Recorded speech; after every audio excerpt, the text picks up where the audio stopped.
அகிலம் டிவி நேயர்களுக்கு வணக்கம். இன்றைய பிரதான செய்திகள். முதலில் தலைப்பு செய்திகள்.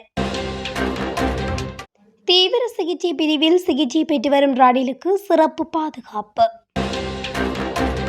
ரணிலின் கைதால் ஆட்டம் கண்டுள்ள ராஜபக்சர்கள்.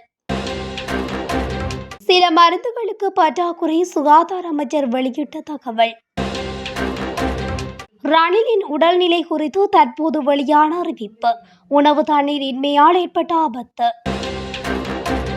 ரணிலின் செயலாளருக்கு எதிராக தீவிர முடிவு, களத்தில் இறங்கிய சிஐடி. ரணிலின் கைது உச்சகட்ட ஆத்திரத்தில் சந்திரிகா குமாரதுங்க. மற்றொரு நீதிபதி மீது விசாரணை, உயர் நீதிமன்றத்தின் உத்தரவு. காட்டு யானைகளை பாதுகாக்குமாறு கோரிக்கை, பொதுமக்களுக்கான அவசர அறிவிப்பு. நாட்டில் இதுவரை 47 பேர் சுட்டுக் கொலை. தமிழக வெற்றி கழகத்தின் 2வது மாநாடு, 3 உயிரிழப்பு. தொடர்பென விரிவான செய்திகள். கொழும்பு தேசிய மருத்துவமனையின் தீவிர சிகிச்சை பிரிவில் சிகிச்சை பெற்று வரும் முன்னாள் ஜனாதிபதி ரணில் விக்ரமசிங்கவின் பாதுகாப்பிற்காக சிறப்பு பாதுகாப்பு ஏற்பாடுகள் செய்யப்பட்டுள்ளதாக தகவல் வெளியாகியுள்ளது.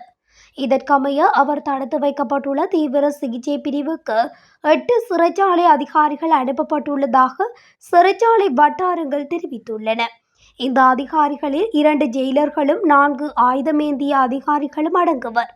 கூடுதலாக தீவிர சிகிச்சை பிரிவை சுற்றி போலீஸ் பாதுகாப்பும் நிறுத்தப்பட்டுள்ளதாக தெரிவிக்கப்படுகிறது.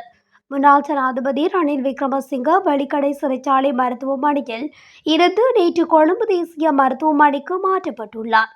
இது அவரது ஆரம்ப மருத்துவ பரிசோதனைகள் மற்றும் மேலதிக சிகிச்சைக்காக என்று சிறை வட்டாரங்கள் தெரிவித்துள்ளன.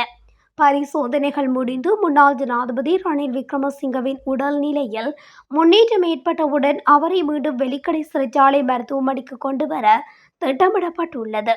கடந்த 22ஆம் தேதி இரவு நீதிமன்றத்தில் இருந்து அழைத்து வரப்பட்ட முன்னாள் ஜனாதிபதி முதலில் மெகசின் சிறைச்சாலைக்கு அழைத்து செல்லப்பட்டு அங்கு ஒரு கைதியாக பதிவு செய்யப்பட்டார். மருத்துவ பரிசோதனைக்கு பிறகு அவரை வெலிக்கடை சிறைச்சாலை மருத்துவமனைக்கு மாற்ற பரிந்துரைக்கப்பட்டமை குறிப்பிடத்தக்கது. முன்னாள் ஜனாதிபதி ரணில் மீது சட்டம் பாய்ந்துள்ளதால் ராஜபக்சர்கள் ஆட்டம் கண்டுள்ளனர் என்று அமைச்சர் ராமலிங்கம் சந்திரசேகர் தெரிவித்துள்ளார். தேசிய மக்கள் சக்தியின் யாழ் மாவட்ட அலுவலகத்தில் இன்று நடைபெற்ற விசேட ஊடக சந்திப்பின் போதே அவர் இவ்வாறு குறிப்பிட்டுள்ளார். வடக்கில் மக்களுக்குரிய காணிகளை முழுமையாக விடுவிக்கும் நிலையிலே நாட்டில் ஜனாதிபதி இருக்கின்றார். தையிட்டி விகாரை பிரச்சினைக்கும் சுமூக தீர்வு காணப்படும். ரணில் விக்ரமசிங்கவை நெருங்க முடியாது, அவர் மீது கை வைக்க முடியாது. அவர் சர்வதேச ராஜதந்திரம் தெரிந்தவர், நரித்தனமானவர். அவரோடு விளையாட முற்பட வேண்டாம் என எதிரணியினர் கூறி வந்தனர். இந்நிலையில் அவர் மீது சட்டம் பாய்ந்துள்ளதால் ராஜபக்சர்கள் ஆட்டம் கண்டுள்ளனர்.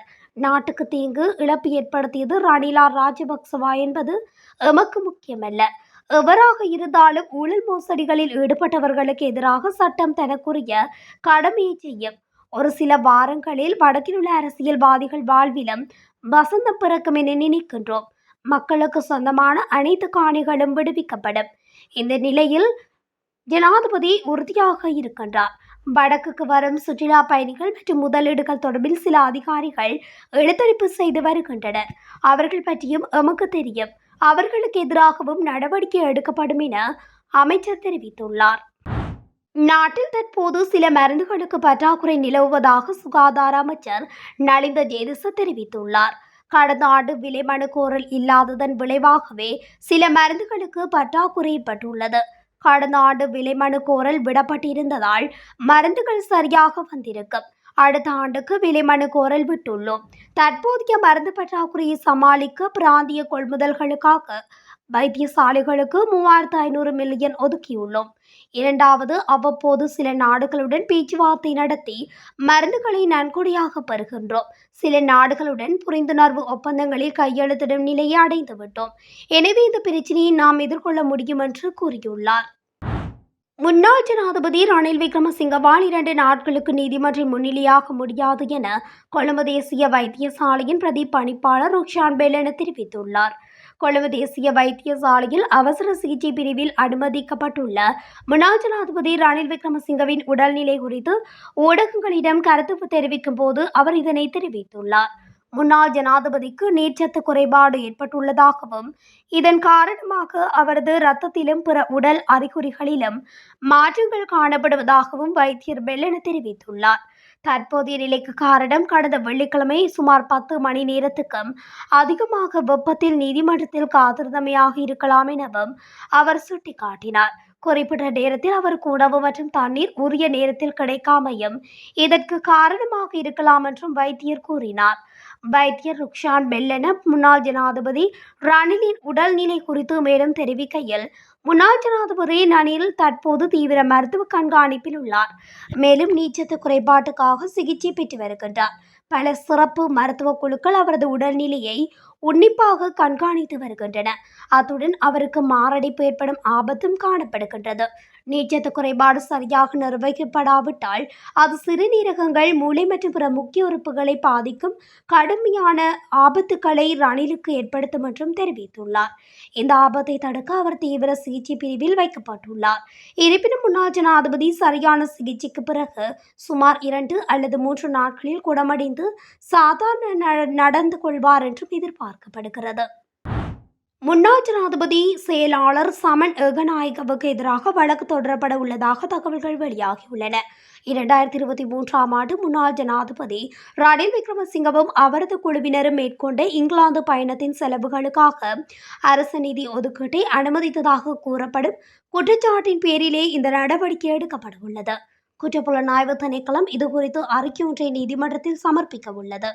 இதற்கமைய கொழும்பு கோட்டை நீதவான் சிஐடியின் கோரிக்கையின் பேரில் குடிவரவு மற்றும் குடியகழ்வு துறைக்கு சமன் ஏகநாயகவின் கடவுச்சீட்டை பறிமுதல் செய்ய உத்தரவிட்டுள்ளார். ஏகநாயக்க அரசின் தலைமை கணக்கு அதிகாரியாக இருந்தபோது தனிப்பட்ட பயணத்துக்கு உரிய முறையான சரிபார்ப்புகளின்றி நிதி விடுவித்ததாக குற்றம் சாட்டப்படுகிறது.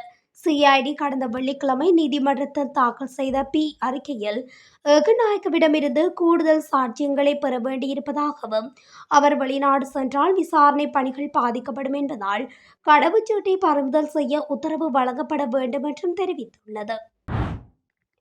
முன்னாள் ஜனாதிபதி ரணில் விக்ரமசிங்கவின் கைதுக்கு எதிர்ப்பு தெரிவித்து முன்னாள் ஜனாதிபதி சந்திரிகா பண்டாரநாயக்க குமாரதுங்க அறிக்கை ஒன்றை வெளியிட்டுள்ளார். குறித்த கைது நடவடிக்கையானது இலங்கையின் ஜனநாயக நிறுவனங்களுக்கு கடுமையான அச்சுறுத்தலை ஏற்படுத்துவதாகவும் முன்னாள் ஜனாதிபதி எச்சரித்துள்ளார். அத்தோடு இந்த நடவடிக்கை நாட்டின் ஜனநாயக விழுமியங்கள் மீதான திட்டமிட்ட தாக்குதலுக்கு சமம் என்றும் அதன் தாக்கங்கள் ஒரு தனிநபர் அல்லது அரசியல் கட்சிக்கு அப்பால் நீண்டுள்ளது என்றும் சந்திரிகா சுட்டிக்காட்டியுள்ளார். இது ஒட்டுமொத்த சமூகத்தின் உரிமைகளுக்கு ஆபத்தை விளைவிப்பதாகவும் அனைத்து அரசியல் தலைவர்களும் அத்தகைய நடவடிக்கைகளை எதிர்க்க வேண்டும் என்றும் அவர் வலியுறுத்தியுள்ளார். முன்னாள் ஜனாதிபதி ரணில் விக்ரமசிங்கவின் கைது மற்றும் சிறை தண்டனை அடிப்படையாக கொண்டு எதிர்க்கட்சி அரசியல் கட்சிகளின் பிரதிநிதிகள் இணைந்து நடத்திய சிறப்பு செய்தியாளர் சந்திப்பில் பங்கேற்ற போது தலதா அதுக்கூறல தொடர்புடைய அறிக்கையை வெளியிட்டுள்ளார். இலங்கையின் மேல் நீதிமன்ற சிரேஷ்ட நீதிபதி ஒருவருக்கு எதிராக தாக்கல் செய்யப்பட்ட குற்றப்பத்திரிகையை விசாரிக்க நீதியரசர் ஒருவர் நியமிக்கப்பட்டுள்ளார். இதன் அடிப்படையில் நீதியரசர் ஜனக் டி சில்வாவை உயர் நீதிமன்றம் விசாரணைக்காக நியமித்துள்ளது. நீதித்துறை சேவை ஆணையகத்தின் தலைவராக செயற்படும் பிரதம நீதியரசர் பிரீத்தி பத்மன் சூரசேனவினால் நீதியரசர் ஜனக் டி சில்வா நியமிக்கப்பட்டுள்ளார். குறித்த மேல் நீதிமன்ற சிரேஷ்ட நீதிபதி மீது 477 குற்றச்சாட்டுகள் அடங்கிய குற்றப்பத்திரிகை சமர்ப்பிக்கப்பட்டுள்ளது. இதனையடுத்து அவர் குறித்த குற்றங்கள் தொடர்பில் தமது பதிலை வழங்கியுள்ளார். இந்த நிலையிலே அவர்கள் மீதான குற்றச்சாட்டுகள் விசாரணை செய்யப்பட உள்ளன. ஏற்கனவே இலங்கையில் பல நீதிவான்கள் மற்றும் நீதிபதிகள் மீது குற்றச்சாட்டுகள் சுமத்தப்பட்டுள்ளமை குறிப்பிடத்தக்கது. காட்டு யானைகள் அடிக்கடி சுடப்படுவது காட்டு துப்பாக்கியால் என வனவிலங்கு திணைக்களம் தெரிவித்துள்ளது. பாதுகாக்கப்பட்ட வனப்பகுதிகளில் விலங்குகளை வேட்டையாடுவதற்கு கட்டு துப்பாக்கிகள் பரவலாக பயன்படுத்தப்படும் நிலையில் அவற்றை பயன்படுத்தும் நபர்கள் குறித்து பொதுமக்கள் வனவிலங்கு திணைக்களத்துக்கு அறிவிக்க முடியும் என தெரிவிக்கப்பட்டுள்ளது. அதன்படி பொதுமக்கள் 1992 என்ற அவசர தொலைபேசி எண்ணின் ஊடாக அவற்றை பற்றிய தகவல்களை வழங்கலாம்.